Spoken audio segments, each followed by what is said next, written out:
দাদা আপনার নামটা? বিবেক ব্যানার্জি। আপনি কোথায় থাকেন? আর জয়নগর ব্যানার্জি, জয়নগর মজিদপুর ব্যানার্জি।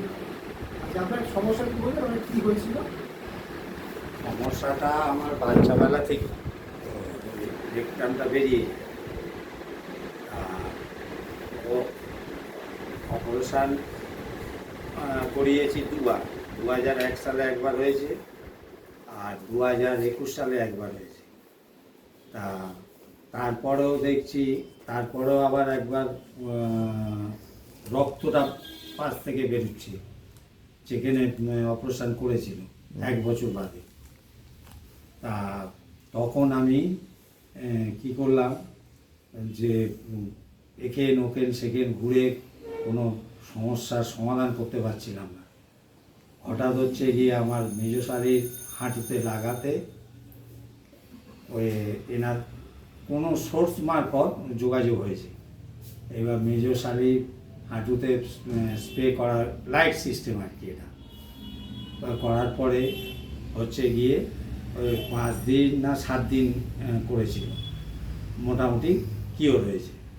তা তখন ওই আমাদের বাড়িতে বোনকে ফোন করলো যে বিবেকের যখন এই প্রবলেম, রক্তটা বেরোনো বা ওই ব্যথা হওয়া, ফুলে থাকা, তারপর রেকটামটা পায়খানা করার পর ভেতরে ঢোকানো যায় না, তা তখন রেকটাম বাইরে বেরিয়ে আসে। হ্যাঁ, রেকটামটা বাইরে বেরিয়ে যায়। তা তখন আমরা ওই যোগাযোগ করলাম, করে ওই মেজদি বাড়ি এলাম। মেজদি প্রথম দিন হচ্ছে গিয়ে মেজ কগ্নিপুর, আমার ওয়াইফ আর আমি এসে এখানে যোগাযোগ করলাম। বললো হ্যাঁ হবে, কিন্তু এটা একটুখানি সময় সাপেক্ষ ব্যাপার, কারণ সে হোক, কিন্তু আমার জিনিসটা যাতে ক্লিয়ার হয়, এই জন্যই আমার আশা, আমার অন্য কিছু না। কারণ আমি অনেক দিন ধরে এটাতে ভুগছি, এই রোগটাতে।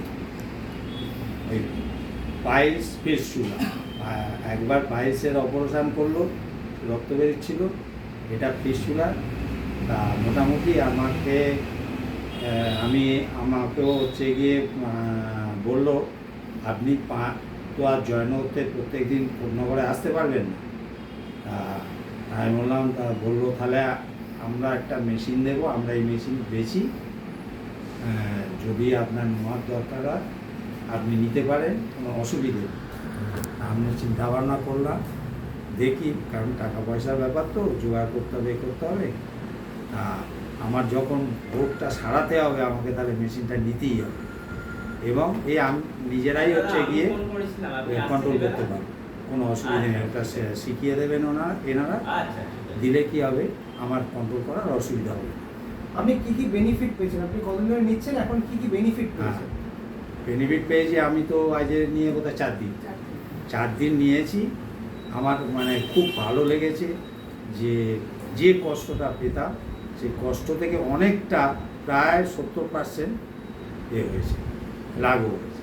মানে আপনি তো আগে স্পঞ্জ ক্যারি করতেন চেয়ারে বসা, মানে টেবিলে। হ্যাঁ, কিন্তু আমি 3 দিন নেওয়ার পর থেকে আর হচ্ছে গিয়ে ওই স্পঞ্জ, মানে কুশান যেটাকে বলে, স্পঞ্জ দিয়ে তৈরি, ওটার উপর আর আমাকে বসতে হচ্ছে না, এবং এমনি চেয়ারে বসতে হ্যাঁ হচ্ছে। এমনি এই সবই আমি আজকের এই নিয়ে এসে। কত বছর পরে?